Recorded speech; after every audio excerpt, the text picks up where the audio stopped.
Thank you. Thank you for being real about that. So that's a great question, and I can imagine a lot of people wonder about that.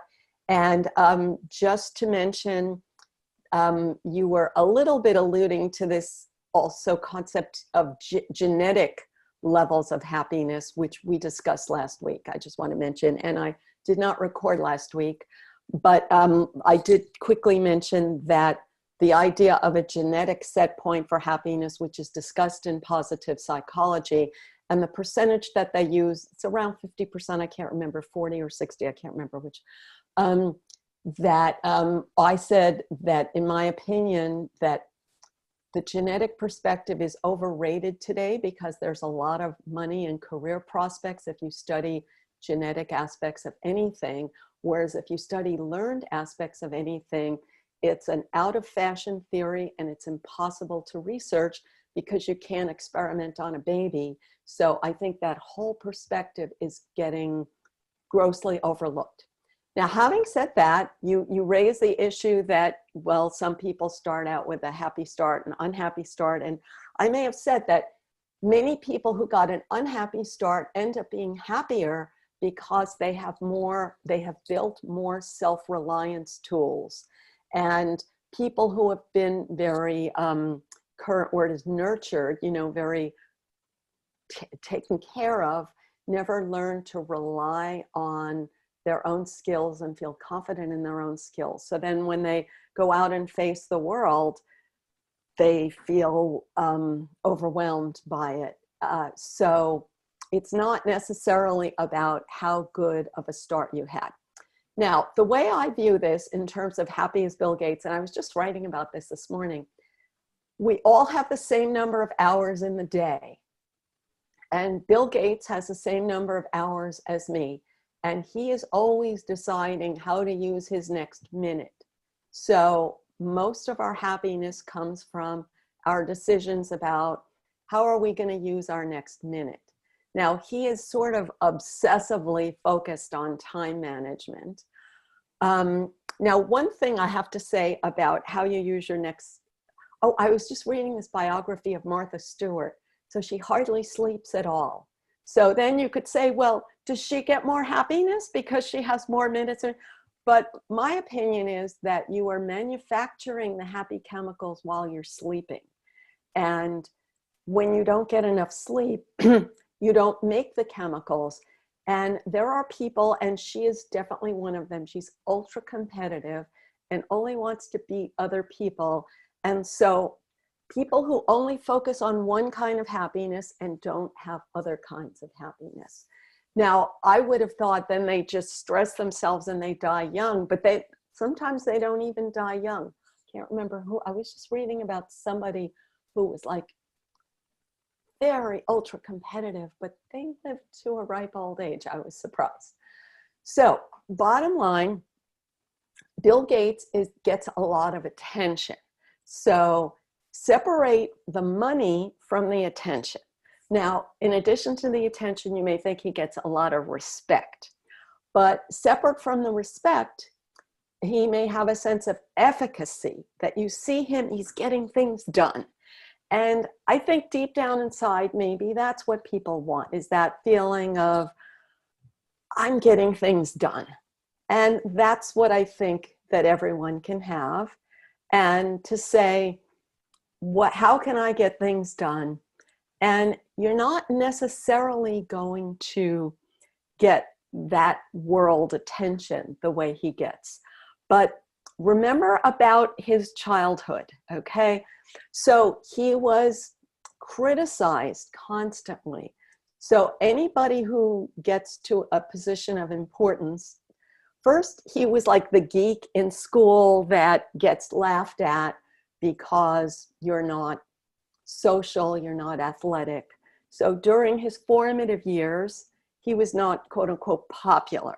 So whenever you think someone else has had this great life, look at it from their perspective. So and he had supportive parents, but also they were very, very competitive. And I know, like my husband's family, like my husband's father would invite him to play chess and then want to win and then get angry at my husband.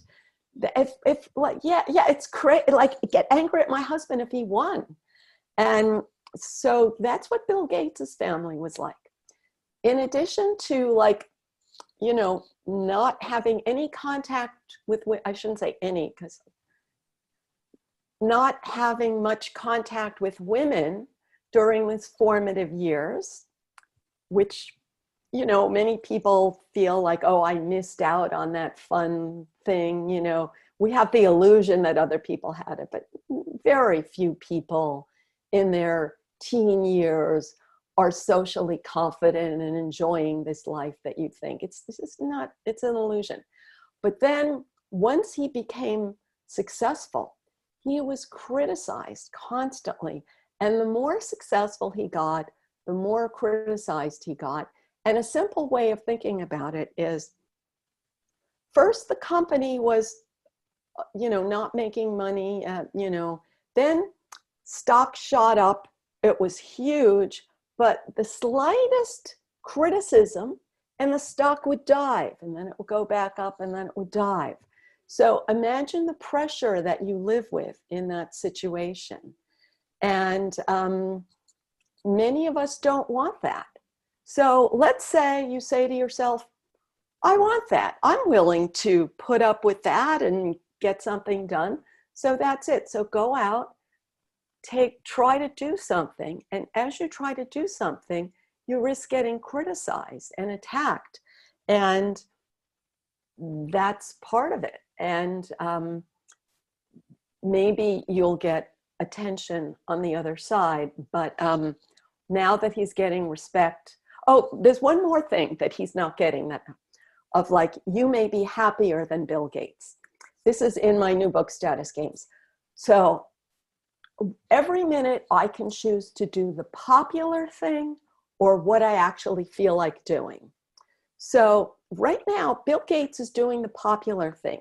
He is doing what is the worldview of people who read the New York Times. And as long as he sticks to that position, he's a hero. But if he says things that don't agree with the New York Times worldview, then he's ridiculed or ignored. So what if he has a thought that doesn't agree with the popular worldview? So then he can't say it, or he risks losing. Yeah. So we are all in the same position. We are constantly choosing, do I want to do the popular thing or what I really feel? Now you could say, well, maybe there's somebody who what they really feel is exactly what the popular thing is. Great, go for it, you know? Speak up, do your thing.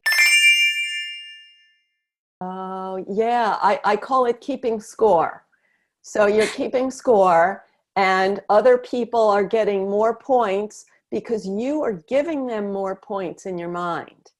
And the idea that their whatever is perfect, it's so easy to think that because, you know, I know social media is blamed for that today, but it's not just social media. You could say it's the movies or television. And before the movies was invented, there were other ways of having this idea that other people had it easy. But as long as we see that everyone's life is hard, everyone constantly faces hard choices and tries to predict what will make me happy, and if I do something in the next minute, it may make me happy now, but be bad for my long run. Or I could do something that's good for me in the long run and give up something now. So everyone is stuck with that difficult choice. To learn more about your happy chemicals and help others find this valuable information, click the thumbs up and subscribe to the Inner Mammal Institute channel. To get a free 5-day happy chemical jumpstart guide, opt in at the Inner Mammal Institute website, innermammalinstitute.org. Thanks.